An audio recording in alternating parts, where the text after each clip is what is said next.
احذر أن تموت وأنت على معصية. إياك أن تقول أنا أؤجل دي بعدين شوية، لأنك لا تضمن أن تعيش إلى أن تفعلها.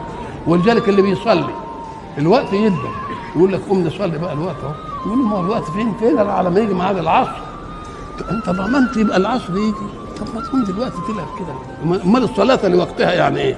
لانك لا تدري اتدرك العصر ام لا. واحد غني يقول لك يا اخي حج بقى، عندك فلوس وروح حج، يقول له احنا ان شاء الله. قال له هو انت ضامن انك انت تعيش لحد ما تبقى تحج؟